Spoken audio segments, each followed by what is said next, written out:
Good Sunday morning, y'all. It's your girl, Zakia, Miss Queenland, confident. Hope that you are discovering the royalty within to live your best royal life. I want to come share a couple of thoughts with you, and I briefly mentioned it as almost like a side note thing on a post I put a minute ago, and it has to do with those of us who claim Christ. And those of us who say that we represent him, his kingdom, and all that it stands for. And I just had a conversation with a worker here at another store that I'm at now, and she more or less just confirmed what I just wrote. In that when she's serving people, some of her worst experiences have been with those who are Christians. And, in many cases, when you're in the grocery store, for the most part, especially here in the South, you can identify us because we got our Sunday go beans on, we got our best on, we got them stockings on, and, we got our hair all done up, and we got makeup on, and from here to there, and things, all that good stuff. We looking our best. We got it dude up for the Lord. However, what has continuously began to concern me, and I want to say this too, that I'm not excluded from this. So when I get these revelations, these are things that God continues to check me on. And I also began to see where there are certain patterns, and I think it's a check for all of us. But what has become increasingly disturbing to me is that our whole dispositions, our smile, sometimes the way we carry ourselves, sometimes the way we're not just as friendly and just as accepting, has really it bothers me. And it bothers me more so because of the fact that when we began to study the ministry and the life of Jesus Christ, he was anything but what we are. He was there for those who were the least of these. He was, he reached out to those. He reached out to those who, many times were cast away, or that people, many cases, thought were, not good enough, And so if we begin to think about that, and we begin to think of our own self, think about if Christ had not thought or deemed us worthy enough, just like we have a tendency to sometimes deem people unworthy. I'm Dr. So and such, or I'm this, and the other. Who cares?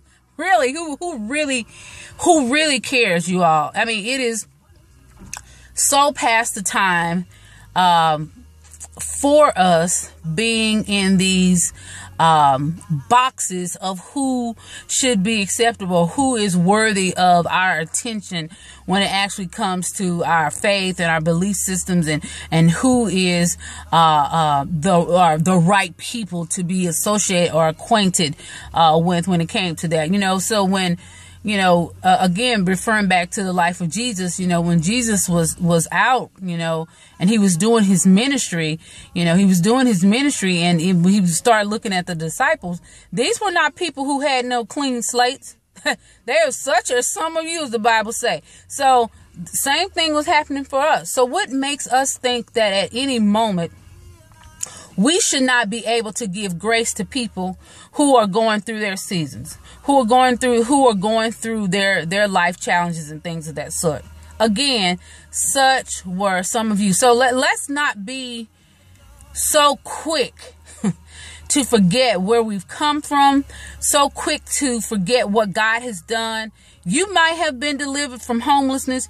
You may have been delivered from drugs. You may have been delivered from homosexuality. You may have been delivered from being a whoremonger.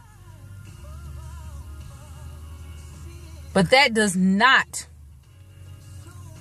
and again, it does not put you in the better than space or category.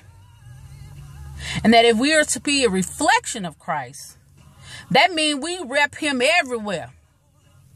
That means we repping him at Kroger's, we repping him at Publix, we repping him at Walmart, Target. Yes, you even repping him at Nordstrom's or Lord and Taylor's or Bloomingdale's. We are to represent Christ wherever we are. And so I know it probably sounds I'm getting, a little frustrated, but I am. I am. Because how are we going to draw people to Christ if we are not Christ-like in our behavior? If we're not Christ-like in our dispositions? If we are not Christ-like in our approaches, even when situations can get, ugly at a store with the person who's serving you? So I just want to encourage those of us who claim and represent Jesus Christ that it is so time for us to start representing. Challenge yourself. Challenge yourself. How are you displaying his love? How are you being the best representative of Christ when you're out among the world? Because here it is. You can walk up in a church every Sunday. You can walk up in a Bible study every Tuesday or Thursday. But if that word is not convicting you and causing you to change from the inside out, you just being entertained, boo. You just being entertained. We've been called to be doers of the word, not spectators of the word, not just hearers of the word. Although faith comes by hearing, but you have a responsibility that after you have heard it, it's time to go out and do something about it. All right, I'm going to cut this off because I'm getting there. Okay. So this is your girl, Zakiya Miss Queenland Confident. Be sure to visit us at ZakiyaSKyles.com. And if you are interested in becoming a guest blogger with Queenly and Confident, hit me up at info@ZakiyaSKyles.com. Again, that's info@Zakiya, ZAKIYA, as in Sam, Kyles, KYLES.com. Live royally, representing Christ.